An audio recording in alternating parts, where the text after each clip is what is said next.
juga ada di sana, sehingga dia akan mengatur dan mengolah semuanya. Nah, sekarang kita lakukan dengan pecah piring. Nah, pecah piring ini adalah suatu permainan tradisional. Mungkin namanya pecah piring yang saya buat, mungkin ibu-ibu dan bapak-bapak telah melakukan, yaitu permainan khas di Jawa. Mungkin pernah melakukan di Jawa. Ya, kita menyusun batu sebanyak 10, nanti kita lempar, kita berlari. Nah, itulah namanya permainan pecah piring itu. Kita lanjutkan kepada ada semuanya.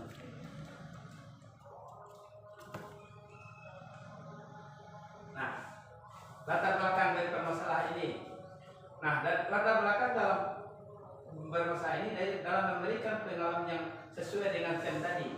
Karena seringnya anak-anak itu sebelum pagi berlangsung, karena pemberi upaya kumpuh ini juga merupakan adalah pusat juga pendidikan tradisional, seperti kita lihat dalam permainan galak yang telah diterapkan selama ini. Dan juga tujuannya yaitu permainan pecah piring itu mengadopsi sport education model ini untuk memberikan pengalaman situasi sesungguhnya yang dibutuhkan pada anak, yang akan memberikan motorik anak, kerjasama dan strategi yang akan dialami oleh anak selanjutnya. Nah, yang kedua, lanjutkan. Tujuan program ini adalah yang pertama mengembangkan pengetahuan motorik dalam mengetahui permainan pecah piring bagi peserta didik di SD Negeri 25 Payakumbuh. Yang kedua, meningkatkan partisipasi aktif dan tanggung jawab siswa di dalam kegiatan olahraga. Ketiga, membangun keterampilan sosial seperti kerjasama, komunikasi dan kepemimpinan. 4, menciptakan lingkungan belajar dan menyenangkan dalam melintas. Jadi tujuan kita ini adalah anak itu aktif di dalam semua yang kita lakukan. Dia akan bertindak sebagai apapun, mempunyai rasa tanggung jawab sosial maupun lingkungan belajar dia yang kita harapkan selanjutnya, yang lebih menantang untuk selanjutnya.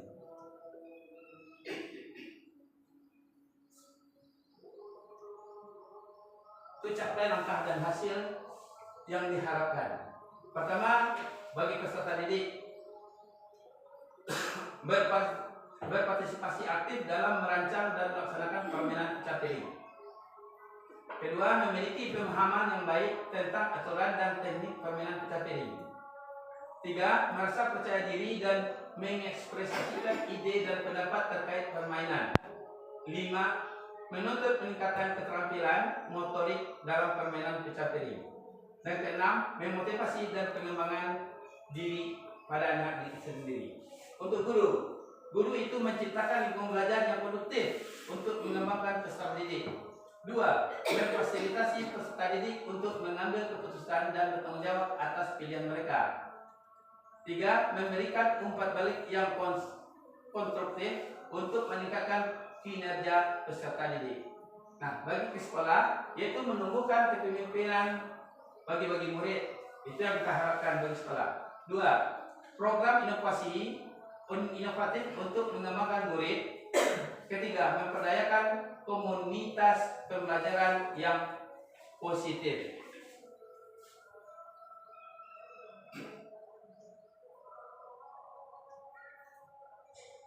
Hasil yang diharapkan.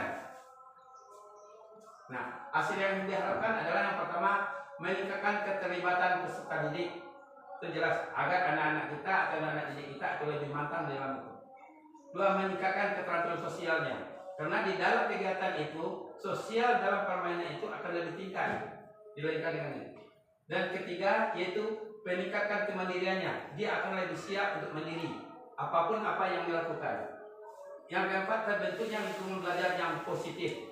Maksudnya yang positif ini adalah dia akan mengelola permainan, tidak bermain ke arah yang lain. Nah, yang ketiga, yang kelima yaitu tercapainya tujuan pembelajaran. Sehingga dengan itu tercapailah tujuan pembelajaran kita yang kita harapkan selama ini.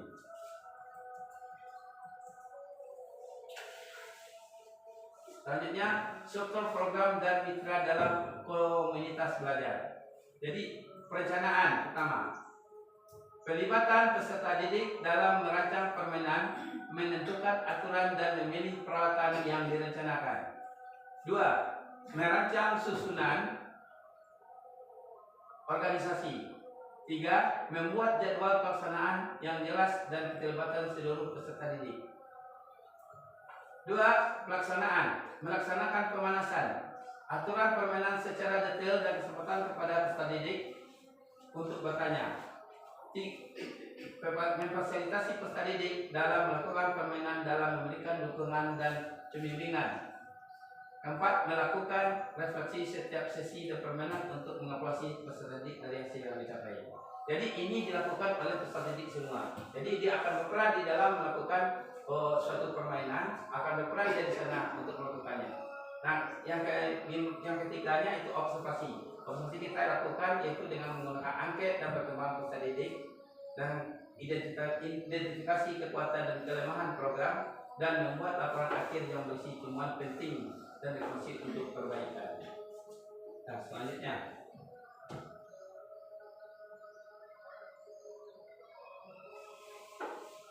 aset pendukung. Mungkin aset pendukung ini banyak nih soal. Aset ini banyak, tapi yang saya kelola cuma ada aset pendukung di dalam pendidik, yaitu aset manusia, yaitu yang tergolong tentu kepada guru, komite sekolah, pengurus kelas, peserta didik itu sendiri, dan seluruh stakeholder yang ada di sekolah. Dua, aset politik itu menyalin kerjasama dengan lingkungan yang ada di sekitar kita. Kadang-kadang kita membutuhkan orang tua misalnya, juga dengan kelurahan. Yang ketiga itu aset fisik. Aset fisik yaitu adalah bentuk lapangan, alat-alat yang kita pakai di dalam berolahraga, kesediaan pelarannya, dan ruang kelas yang untuk membiayai kegiatan kita tersebut. Kita lanjutkan.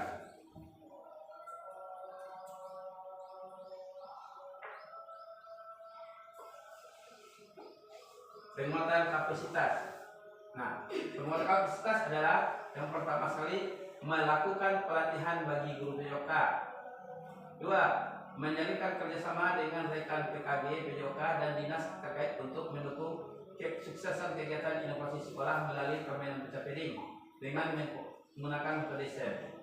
Tiga, memanfaatkan berbagai media informasi untuk mendukung kesuksesan pelaksanaan kegiatan dan memberikan berbagai model gambar kegiatan kepada peserta didik. Lanjutkan.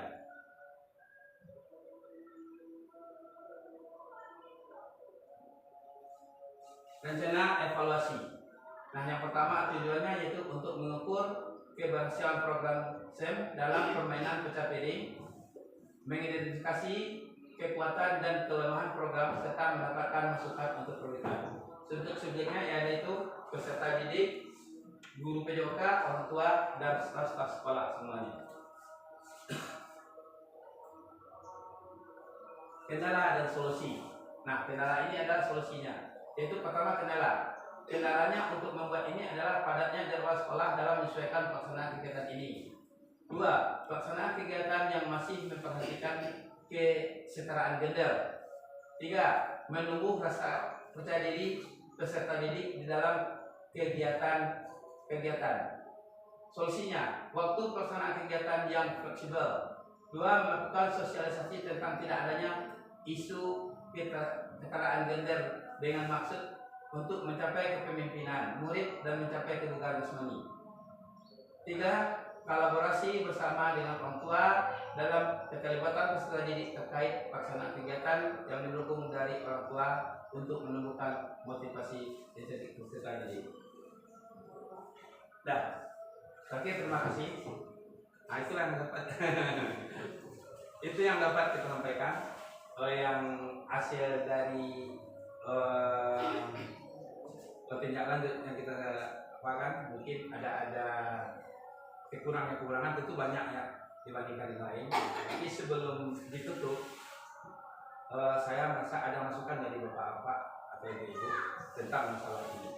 Baik untuk pertanyaan, baik untuk sanggahan atau masukan yang jelas karena hal ini adalah penting juga bagi kita semuanya.